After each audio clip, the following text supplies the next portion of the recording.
What's up guys, and yes, today we're going to be making a huge candle out of this huge mold. First, of course, I'm gonna have to explain to you what this even is.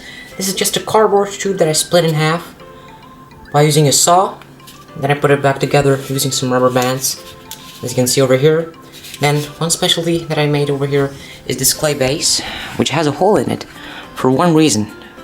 Of course, a candle needs a wick, and a wick needs to be straight, otherwise it'll collapse and ruin the whole candle and not burn at all. And the second reason I've put this here is simply because I don't want the wax to pour out from the other end. So with that out of the way, we can get to the actual experiment. Because my string is too thin, I had to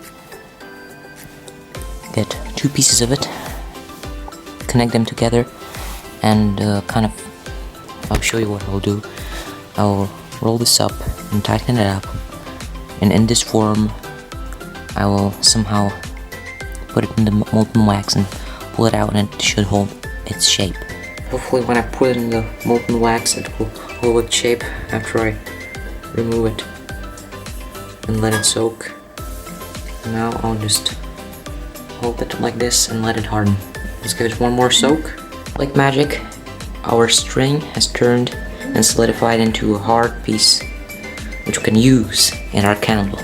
And look at the melted wax.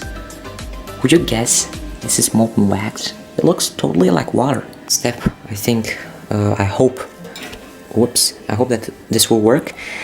I will continuously, after like each minute, put the one end of the string in the wax, and therefore covering it with an additional layer, therefore creating a weight, which is going to help tremendously in, or one great benefit that I have here is that the clay is still wet, and I can push it in and therefore make the perfect size of the hole for this weight down there. And look, when it's even this big, I can still push it in, not having to worry about the size of the hole, because I can make it perfect, just like this.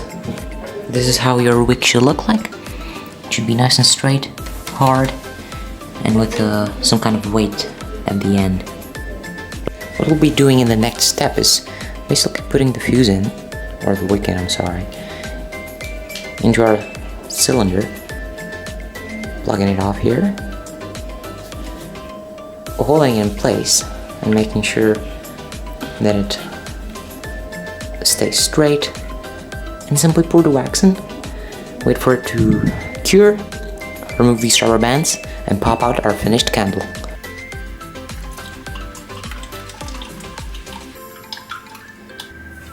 We got a leak over here, but that doesn't matter, we can just fix it. That's what the tape is there for. Alright, there we go guys. Now the curing process starts. I was actually expecting this to cure in a couple of minutes, but then I realized that is not true and I would have to hold that for hours, so I came up with this idea where I just use a laundry clip. Alright guys, a quick update. I've let it cool down on the balcony, and it shrank so much that it actually made a hole leading all the way down to the bottom. So I had to heat up more wax and finish it up, and hopefully now we can let the final step happen and then peel off this tube and finally have our product. It's been probably about 10 minutes and it's not shrinking at all. So yeah, we're gonna have a candle. Problem that we might have while removing it from its shell is that the wax could have just binded to the cardboard around it, which could ruin the whole project, but my hopes are high, and I think we're gonna get a candle. Peeling it with force is much more dangerous because you are undergoing the risk of breaking the candle in half. So yeah. Quick update, I managed to expose one side of it just by peeling it off, but the other is just stuck. It's absolutely stuck to the wax. So that side I'm gonna put in water. Alright, I decided to put it in a sink and fill it up with water. Alright, that should do it. And of course the basic idea here is that all the cardboard stuck to the wax will get soaked in water and therefore get really soft, and then I'll be able to peel this off with with absolute ease. Are you ready, guys?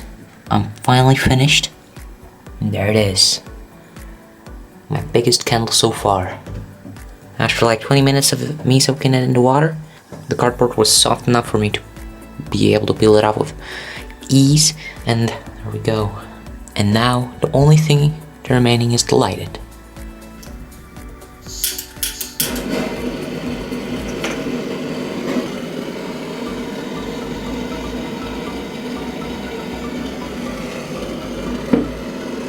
And there we go. It burns just like a normal candle.